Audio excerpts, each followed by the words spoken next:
Hello, ladies and gentlemen, boys and girls. It's been like nearly a month and a half since our last video, and on a bit of a sad note, Harley is becoming more injured than Rory Holden at the moment. So, Rory, what am I calling you Rory for?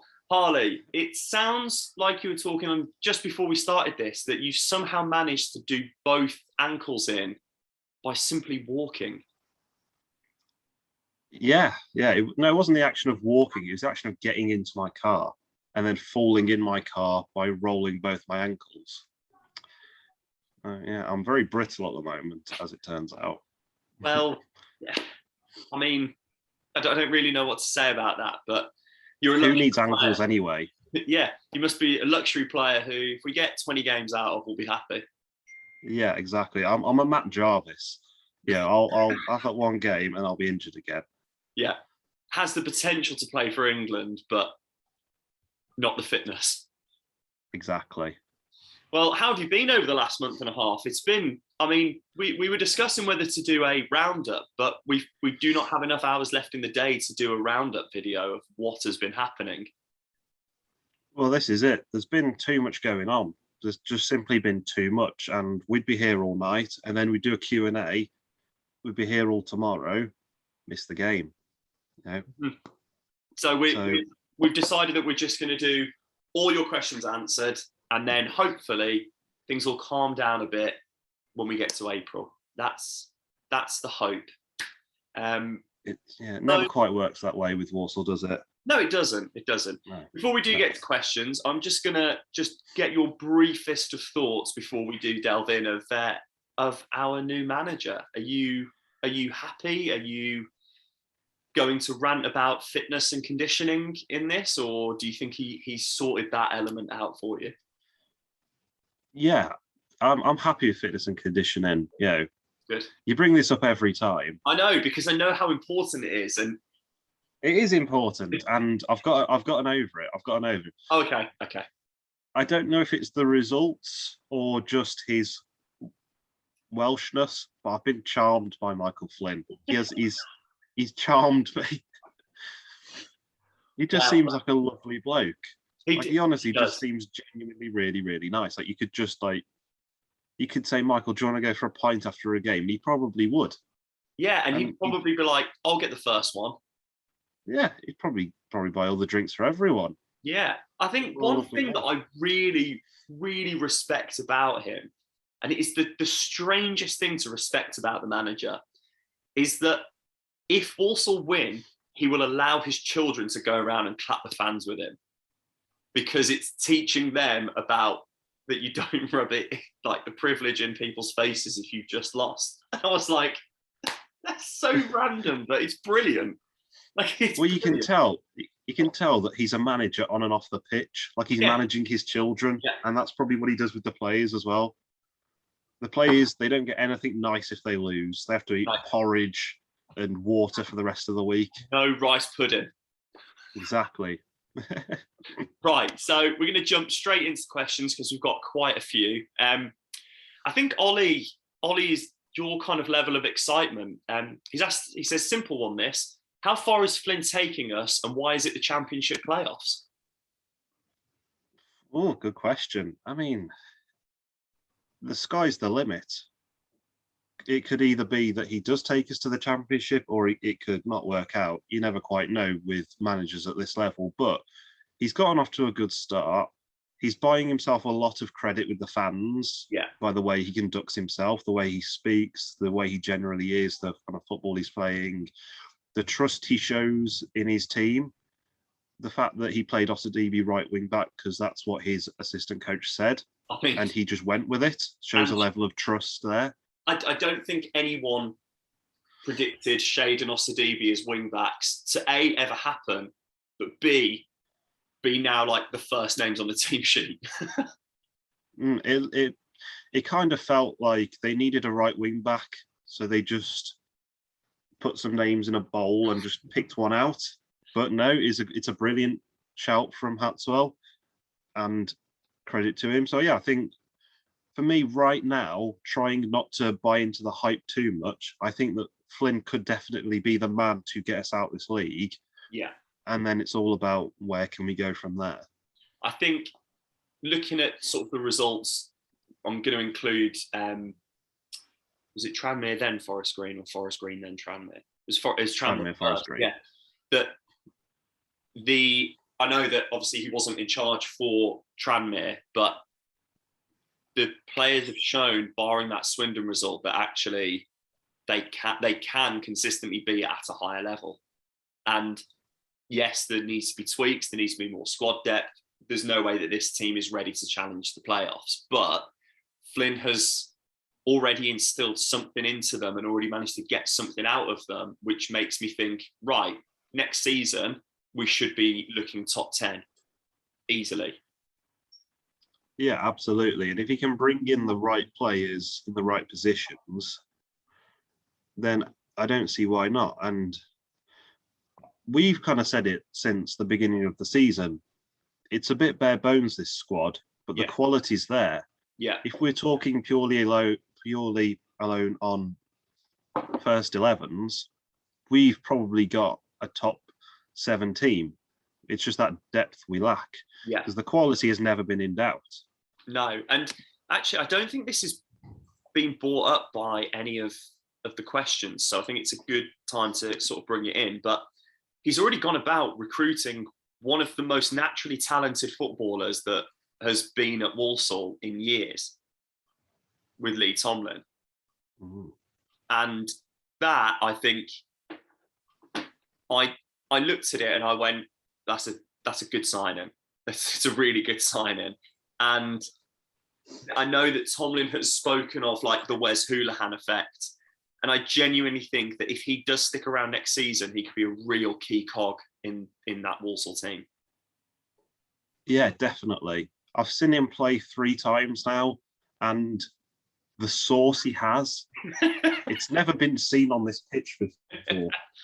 His first touch was a back heel pass in the opposition box. That's not how Walsall conducts their business. We don't do that. It's incredible to watch. It was like watching Ronaldinho. The fans were hanging off his every step. Yeah. And I think Barrow, he wasn't at his best, but if we talk about that game for a second, the pitch was terrible, to be fair. And his first start, I think really bobbly. You also need to look, and he's come on in like the latter stages of games where, you know, defenses are a bit more tired, and when because he's got such a footballing brain, any sort of weakness or kind of like slow response in a defense or a midfield, and he will exploit it, whether it be a pass, whether it's the way he shields it. I think starting a game, it's, you know, we all know he is not fully fit, but that's incredible that he can still do what he does, not being fully fit. Well, this is it. And I think, I don't know whether I'd start him purely on the fact that I really like him coming on around the 70th minute when everyone's getting a bit tired and he's fresh, because that's when he looks a cut above. Yeah. Because he looks so much sharper than any other player on the pitch. When he starts, I think he was playing a little bit deeper as well. I think that was just a kind of natural flow of the game. I think Barrow were looking to kind of hit him a little bit, and he was lucky not to be sent off. But I think at the moment, with his levels of fitness, his biggest impact is in the last 25 minutes. And that's when he can really do some damage. Yeah. With that, I'm going to go to Walsall Home and Away, who has asked, has Lee Pomlett learnt his lesson now in terms of getting a very good, strong League Two manager coach? Will he fully back Flynn with what he needs on and off the pitch? Surely if Pomlett backs Flynn fully, then we'll be in a position this time next year challenging top 7 places. Now, the reason I've gone to this one is because of the Tomlin thing, and it was a real early sign that Flynn will be backed. Like Pomlett has gone out and got the person that I think, when I looked at the list, I would say that most Walsall fans would have gone, oh yeah, he if we could get him, I'd want Flynn. Then to poach the assistant and get Hartswell in, and then get Tomlin, it's 3 big additions to the club. Yeah, for sure. I was told that we were supposed to announce Flynn a little bit earlier. I think we announced him like on a Wednesday or a Tuesday or like a Friday or something. It was like a little bit later in the week. I was told that he was supposed to sign earlier in the week, but then the 11th hour, Bradford sacked his name, Derek Adams. Yeah, Derek Adams. And Bradford came calling for Flynn. So the fact that Pomlet was able to get that deal over the line, because Bradford have a lot of money, they're a bigger club than us. Yeah, they have a massive stadium as well, didn't they? Yeah, exactly. He did. Yeah, the fact that he was able to get that deal over the line with Flynn and stop Bradford poaching him, that shows real intent. Yeah, because it could have been quite easy for Flynn with his ties and with the prospect of Bradford and the players they've got, the club that it is, to go there instead. So whether he's learned his lesson, yeah, he originally signed Darrell Clark, and at the time he was a proven winner at this level. So yeah, it's hard to say. It's very tricky at this level. And now you've mentioned Darrell Clark, I think it's very a good time to just say that both of us hope that whatever issue Darrell's going through at the moment at home and whatever the bereavement is, that he comes through it. Like it's never nice seeing that, and the fact that he's sort of stepped away from football for a bit means it must be something serious. So yeah, we just hope that everything's all right at home. Yeah, absolutely. Football aside, it doesn't matter, as long we just hope that he's coping. Yeah. But just as I was saying, yeah, what he did with Darrell Clark, he then, like the saying goes, when you're hiring a manager, get the opposite of what you had. Yeah. And he did that with Taylor. So I think he's tried a few different things, and it's not so much learning his lesson as it is sometimes things just need to fall the way they fall. With Darrell Clark, he could have been backed a little bit more, but then you had a pandemic. Yeah, I think as well with Clark had one good season in League Two, and he was already riding a wave with Bristol Rovers at the time. For me, Flynn has shown consistently that he can get a team consistently performing in the league. Like his Newport side were a tough side in this division, and they were unlucky on a couple of occasions not to go up. So yeah, I think the early signs are he will be backed. How far the budget will stretch, who knows? But I think keeping hold of players that we've got will be like a key part of it, because I think he's already got a core of a side performing really well. I think we've got a question about who would we keep coming up, so I'm going to try and find out who's leaving the club when. I think a lot of them are under contract. Yeah, I think so as well. Yeah, aren't they? But before that, let's crack on to Luke Jones, who has asked, how would you want to improve the youth system within the club? I'm going to let you take this while I try and find contract links. Thank you. So the youth system, it needs an overhaul, and we just need to modernise it. I think Walsall has found itself over the kind of last decade or so quite behind the times, and a lot of the kind of youngsters in our area are ending up being poached by bigger clubs. So your West Broms, your Wolves, your Aston Villas.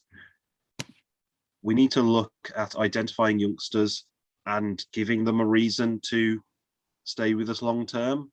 Yeah. I mean, you look at Cameron Archer, he originally was part of the Walsall setup. That's someone we should have kept hold of. I mean, absolutely. We'll never know what happened there. No. But there are more Cameron Archers out in the world, and we should be looking at trying to entice them to stay with us, offering them exciting prospects and giving them a reason to join us. The one thing we have an advantage is that we can give them first team football a lot sooner than other teams can. So an Aston Villa will send a Cameron Archer out on loan. He's joined Aston Villa to play for Aston Villa and he's been sent out on loan. He might not mind that, but it's not necessarily the reason he joined Aston Villa. So the one thing we do have in our kind of arsenal is that we can say, if you do well and you keep doing well, you can play for Walsall in the first team quite quickly. It's finding the right players who want that, because there are players that will go, well, I could, if I join a Premier League academy, I could get loaned out to a League Two club and all of that. But I think what we need to start doing is we just need to start winning games at academy level. And I think at the moment, that's what I'd take. We're not going to see the benefits from a strong academy for another 2 or 3 years. So, just put the foundations in, get players in that want to play, that want to be part of the project, and actually get some good coaches in who can improve them. Yeah, I think it's about making Walsall a fun place to be and play for a youngster. And also one thing I would really like us to work on, and I think just generally in football, this needs to happen more often. I'm not sure who it was. It might have been Crystal Palace, but they've set up a kind of something in place for players that have been dropped by other teams. They kind of give them a support system. Yeah. And we need to look into our support system and what we can do for these players. How can we make their lives easier? How can we make their transition from playing one level of football to another?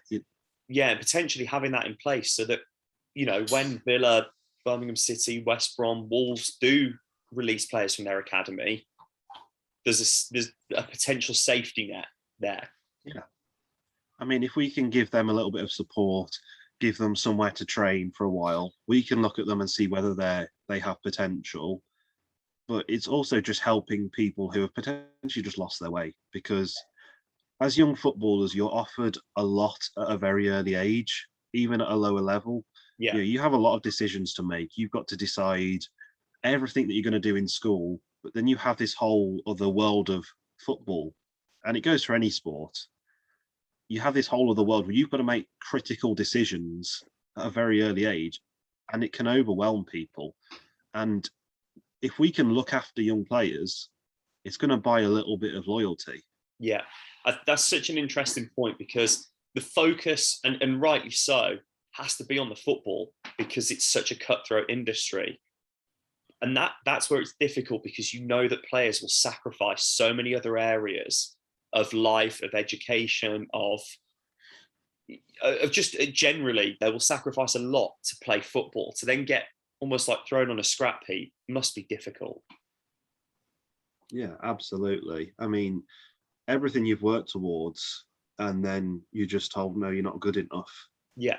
As a youngster, as a grown man, that would be hard to deal with.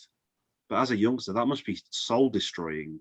And to be able to pick yourself up and go again, it's not easy, and especially when you're at that age. And there needs to be systems in place to help people pick themselves back up. Yeah. Right.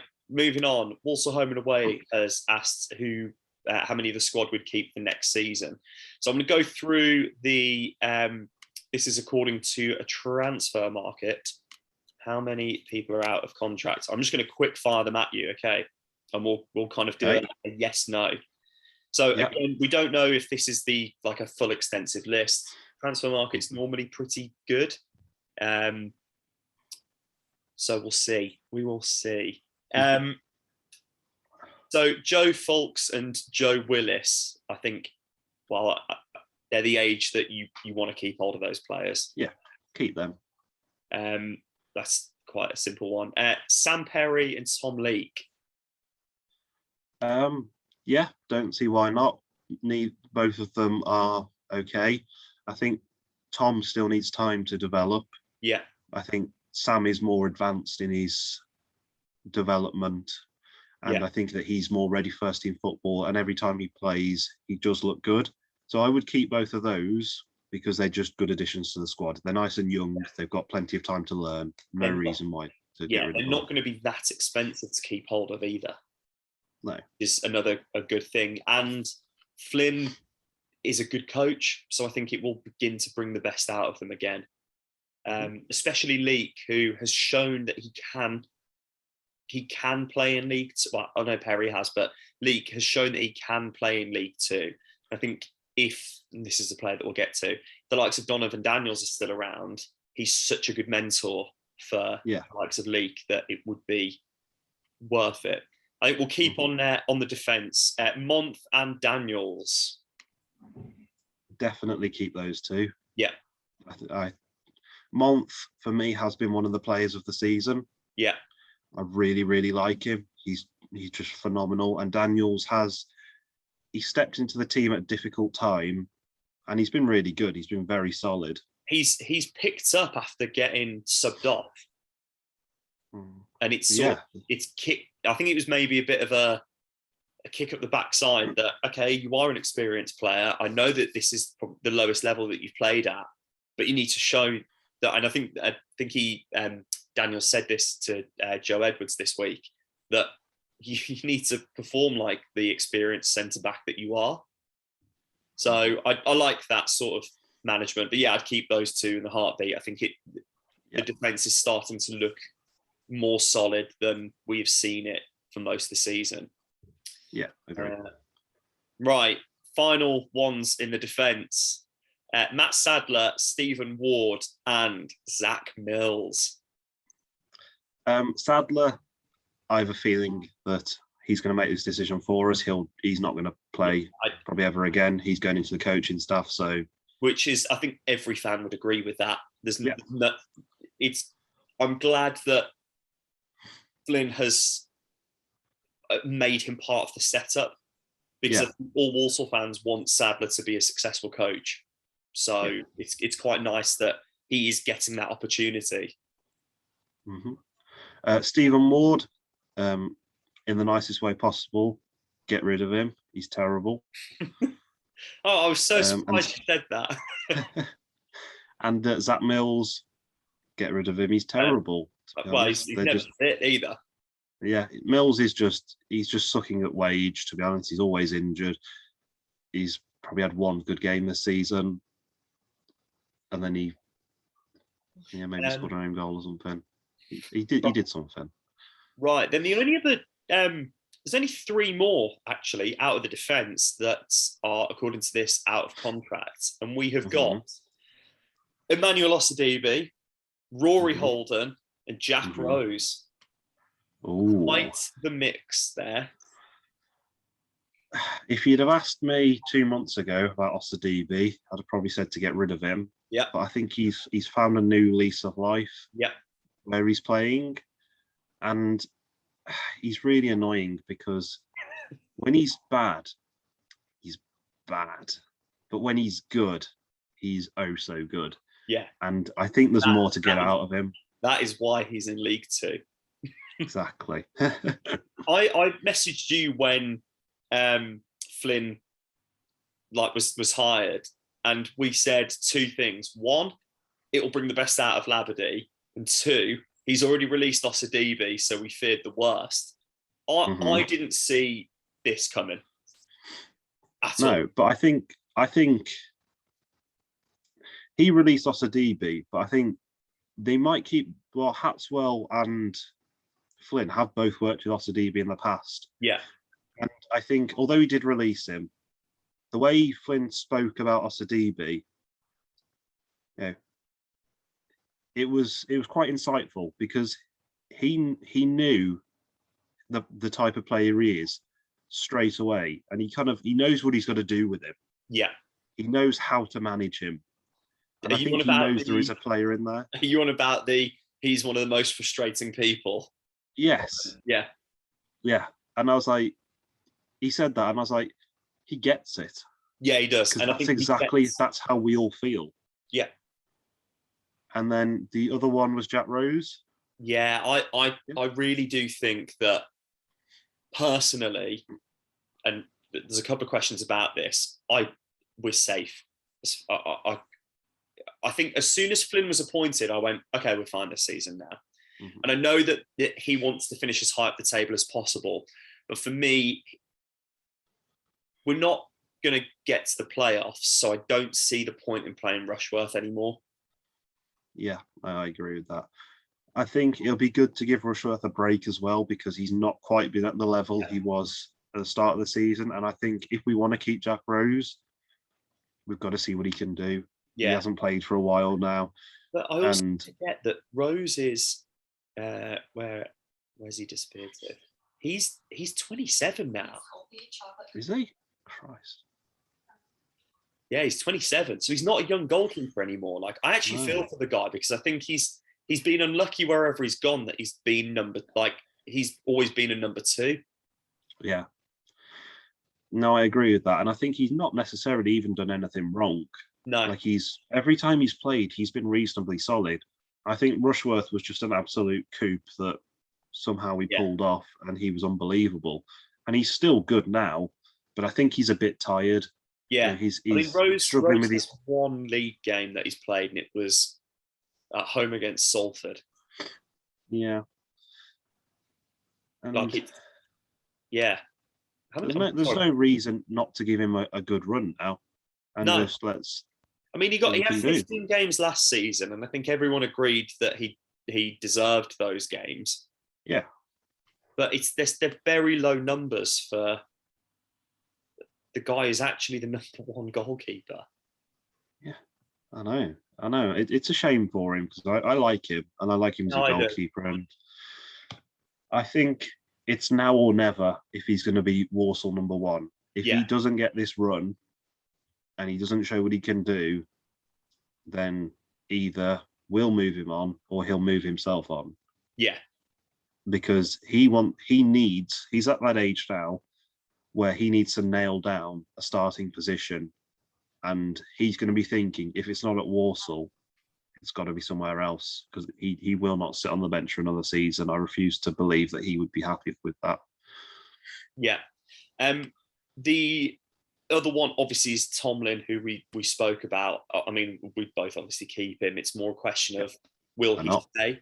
I feel like he might. I feel that there's a respect for Taylor, a respect for I was going to say Tomlin. Oh my God, what is going on with my brain? There's a respect for Flynn there, and almost a respect for getting him back into football and back into enjoying it, that he will give a season, I think.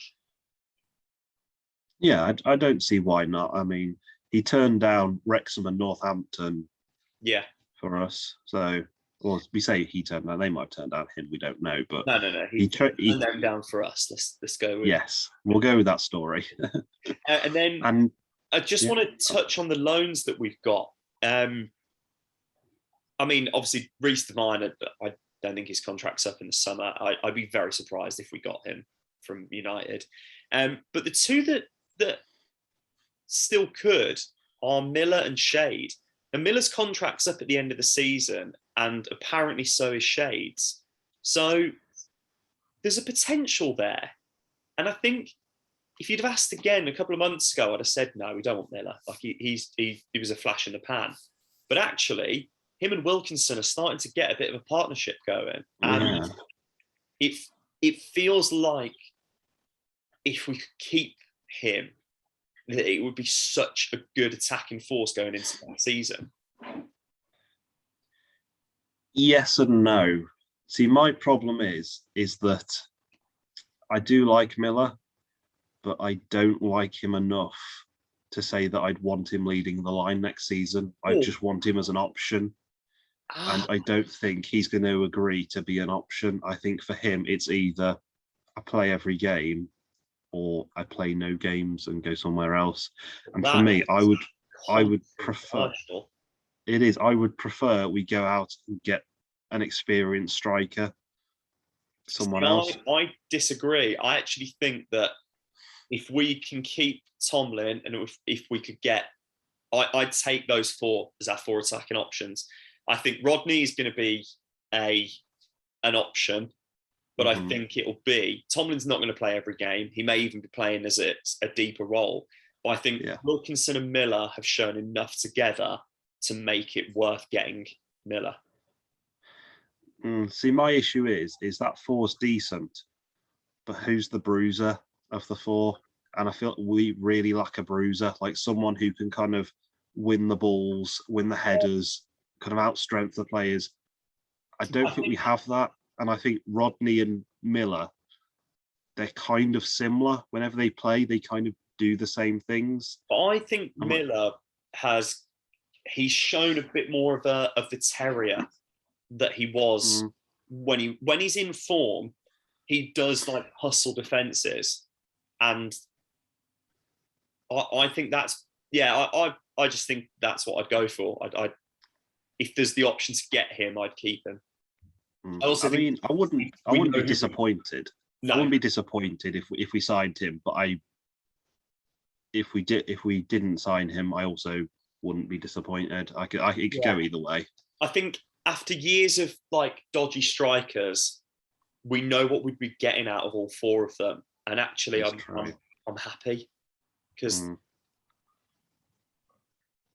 they've scored goals, and they've scored goals recently, which shows that there's an understanding there of how to get the best out of them. What's your? We got to talk about Shade. What's your opinion on Shade? Don't forget him. I don't think we'd get him. You don't think we'd get him? No, I'd take him, but I don't know whether we'd get him because I don't think he wants his career to be a left wing back. That's a very good point. However well he's playing there, I think if someone offers him the opportunity as a winger, I think he gets more. Again, I don't know him, but from what he's said and what I've read, kind of like post match, I think he gets more satisfaction for creating and scoring goals rather than good defensive play. Yeah, that's a very good point. See, thank you. That's very. You're more than welcome. I would take him, but on the prerequisite that it would be that he's a wing back and that he agrees to be a wing back, because I just don't like him. Absolutely. I'd take him there like that, but I don't see it happening for some reason. I think he'll go somewhere and he'll play as an attacking midfielder. Yeah, because I can't see him being re-signed by Leicester if it is true that his contract's up, because I just don't think they see enough in him. No. So he's going to fall somewhere into League Two, and the question is does he want to gamble all his chances on being that left winger, or does he want to stay and make himself at home here, but he's going to have to adjust his expectations of what kind of player he is. Yeah. And it's going to be an interesting one because we realistically can get him. But it's all going to be down to what kind of player he wants to be. So I think you've kind of hit the nail on the head. Is if he does want to be that attacking left winger, not worry about defence too much. Yeah, this is the wrong club for him, and there's no point in him signing on. And that's not from a we don't want him perspective. That's from a if he wants to get the most out of himself and his career. Yeah, I think that's what he does. I don't think a season with us. Actually, a season playing under Flynn at left wing back would do him any harm, because it's gonna. I think it'd improve his stock, because people would go, right, he's now a player that can play literally anywhere on the left. Yeah. And I think that in the modern game, that is very important. 100%. I mean, he could be one of the best left wing backs in the league next season. I never saw it when Kane Wilson was with us. He was dreadful. He was dreadful. But he's developed into an incredible wing back, and Shade out wing backed the best wing back in the league. There you go. Like, I think that's a new term that we're going to coin: out wing backed. Yeah, we've credited that now. Yeah. Anyone else says it, paying us. Yeah, copyright. Lewis Bullock has asked, how many more points do you think we will need to be safe? I think we are. Yeah. I think we are. I mean, I've got the table Don't have the table loaded up. I think the number of teams below us, I know a couple have got games in hand, but I think the number of teams below us, I mean, Scunthorpe are gone, and Oldham, Barrow, Stevenage, all are, yeah. I think there's enough teams between us now that we should be looking at trying to push to kind of, I mean, 12th is Hartlepool, who are 7 points ahead of the game in hand. I don't see why we can't aim to try and hit like 12th, 13th. But I personally feel we're safe. I'm not. Yeah, absolutely. I mean, I know we're all hoping for that kind of playoffs push. It was all a bit of a fairy tale dream for us, but I think in reality we would all take that kind of 12th to 14th, something like that. Yeah, especially after the start of the season. I think I said to you, I mean, I think Flynn came in, or the change happened about 5 games too late. But yeah, in terms of, because I think if we'd have had him for another 5 games, would have maybe been, let's say, 8 points better off. Which, you know, would have been in 11th, 8 points off the playoffs. I think if it had happened 5 games earlier, we may have been able to kind of go, oh, we might be in the mix. But yeah, I don't think finishing 12th, 13th, 14th is a bad turnaround for us this season, actually, considering the way we started it. Yeah, as long as we can just have a nice end to the season, yeah, just win some games, give something for the fans, give them some nice away days. Yeah, I'm happy with that. Just get us solid and safe, and actually takes us on to our final question, which has got that kind of bedded in there a bit. So it's from Luke Jones. He says, was Taylor thrown under the bus by the players? What players would you say need to go? We've just discussed that. And then how would you improve the match day experience? Who has been the best, worst performance-wise this season? Now, I think that's a good one to end on, because it kind of sums up the season.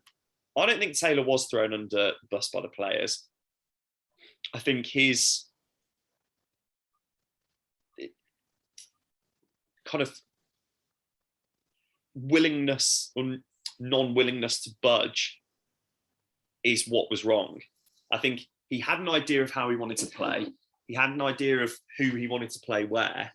And, you know, one of the first things that's happened is Flynn's mixed it around and players have performed better. Yeah, I think throwing him under the bus is the wrong expression. I think it was more to do with that they lost their way, the players did. Yeah. And what they needed a lift. They needed something new and refreshing, and they needed a pick-me-up, and Taylor just couldn't do it. No. I don't think for 1 minute that the players got together and were like, look, let's be terrible and get Taylor out. I think it was more, we need something more from the head coach, and it's just not coming. And it just never came. And that was the issue. I think Taylor tried it, but it was all too late. And he'd already dug his own grave by the point at which he was then experimenting. Yeah, and I think the players have no control over who manages the side. They just go out and do what they're told, and it's up to the manager to give them the right instructions, make them feel the right things. And I think it's shown that I don't think the players didn't look like they down tools. They just didn't look like it was working. And one of the big things is that you look at the difference in set pieces. The players have performed better from set pieces since Flynn's come in. And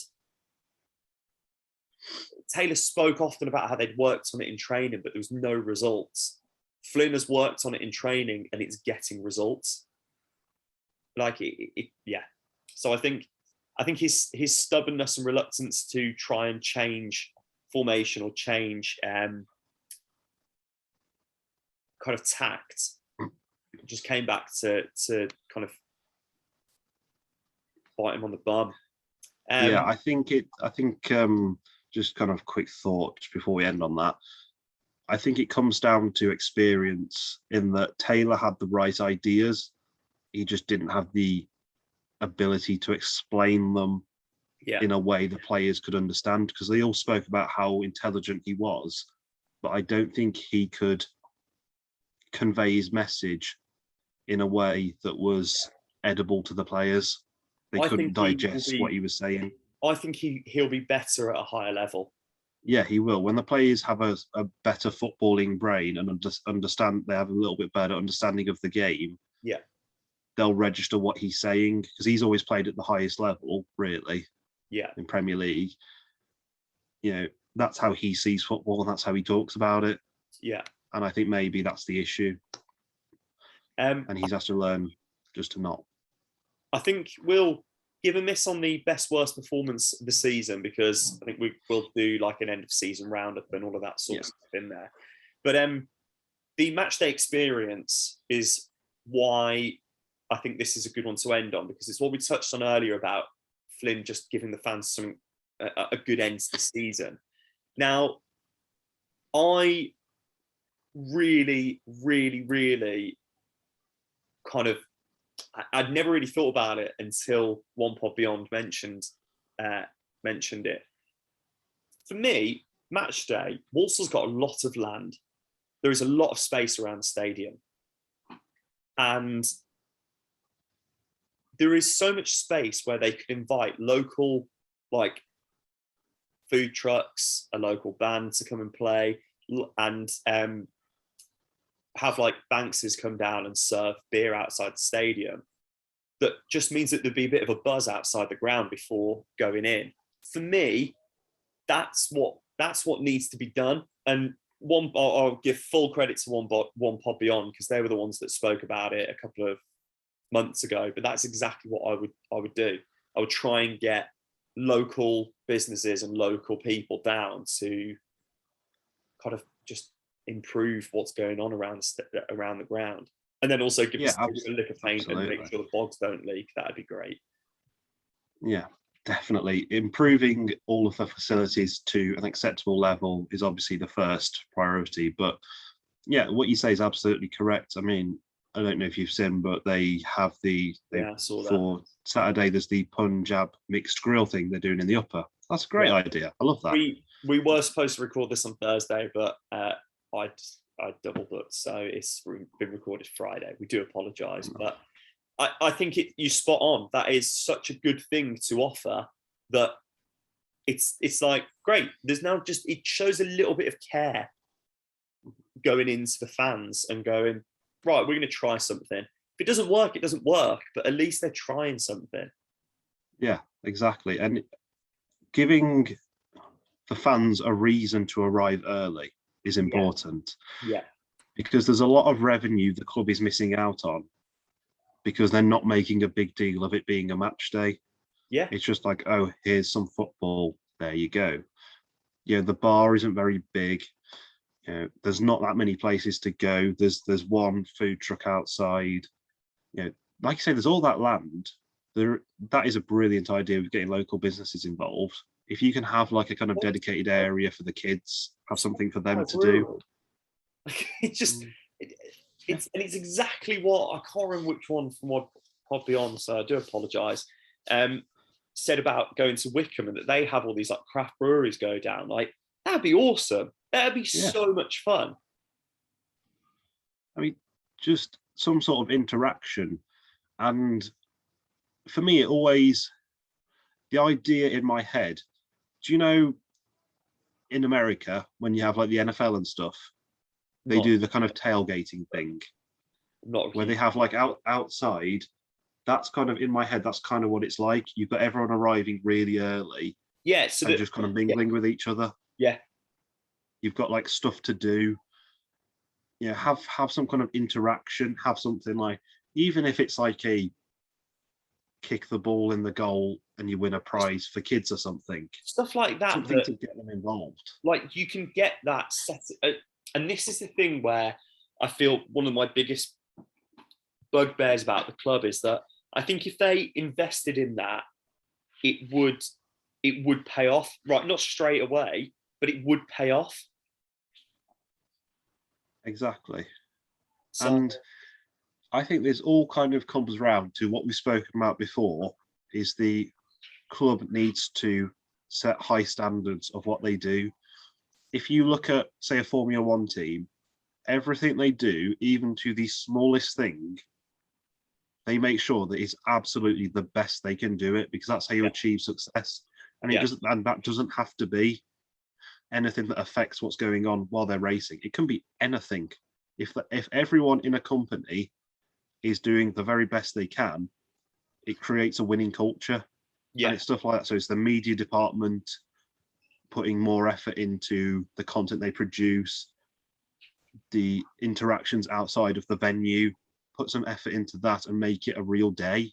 yeah, You know, they spend more money, more fans come, it's a better day, everybody wins. You create a buzz around the club where everybody's working hard to do the best they can, and the club will change. the poll that I did at the end of January, people said that they got there within 20 minutes of kickoff, and it just that's the thing for me. And I think the communication from the club has improved a little bit recently, but I don't know whether that's just because we're winning games. But I again, this was the email chain that went on between me and Dan Mole in the end of January, start of February, where I said, if you're going to close turnstiles, or if there's going to be things that aren't available, or things that are available, great, but tell the fans, let them know, because at the moment, no one really knows what's happening. Like if the turnstile's closed, and at the moment people are getting there within half an hour of kickoff, they're going to get pissed off. If you tell them at like 1 when you know, fine, people can adjust. So I think that has improved a little bit. I'd still say it needs to a bit more. It feels like there's just a bit of a same happens each sort of match day. But yeah, no, I think you're right. It's trying to get a bit of buzz and excitement going before the game, so that the fans go into the stadium and have that buzz when the game kicks off. Yeah. And for me, sometimes it feels like there's a bit of a dark cloud over the football club. Yeah. It just looks a bit depressing, because you go to it and it's just, as soon as you arrive, it's just the ground. It's the ground and people standing outside of it. I could understand if there's like shops, businesses, pubs, bars, like in the area. Yeah. But there isn't.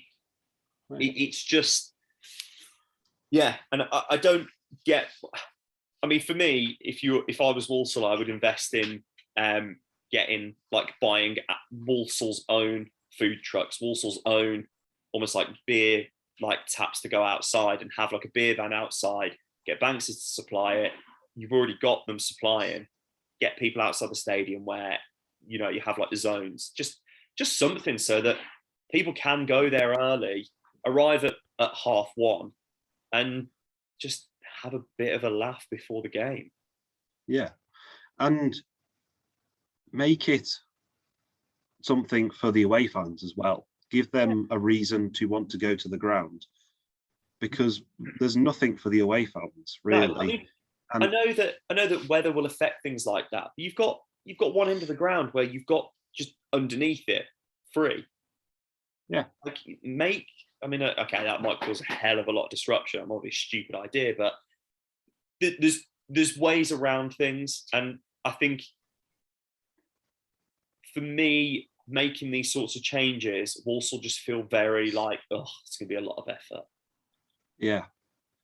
I mean, even if you make like a little kind of like a food court type thing, like a mobile food court. Yeah. Where it's just like 1 or 2 places that do 1 or 2 local restaurants, they'll stop by and they'll just put on some food from whatever they're selling, something. It could be burgers and chips, it could be curry, it could be whatever you want. Have a couple of craft, like beers and stuff, ales, whatever you want.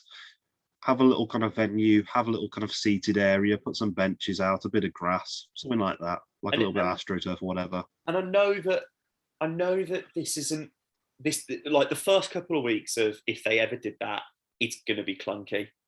Yeah. Because it's new, but fans will at least go while they're trying. Yeah. Well, I think that ended a bit more ranty than I think we were expecting. It always does. On a positive, let's end on a positive. I feel that steps forward have been taken. Flynn has shown that he can get this team performing, and by looking at how many people are under contract, I feel that he's got a core of a squad there that he's going to work with next season that he's getting performing. And we've got, how many games left? 11 games left 11, yeah. to just maybe try some new things, try different players. As long as we are safe, I think if a bit of a different lineup comes out and we lose, I think fans will buy into it. I think use the last 11 games, try and get some good times rolling, try and get some other players that you're not sure about some game time, and just keep doing what you're doing, Flynn. Preach. Right, well, we'll be back in April. We'll do sort of the start of April. We'll do a bit of a roundup of March, and then we'll do our Q&A around the middle of April. So thank you all for watching. It's been great to do this again. It's been great to see your face and lovely man bun again. You're very welcome. I'm glad you still got it. Always. It's my thing now. It's not far off being a full ponytail. Like, it's really going. It is. It's gone quick. Yeah. Great. Well, thank you very much, everybody. Thank you, everyone, for watching.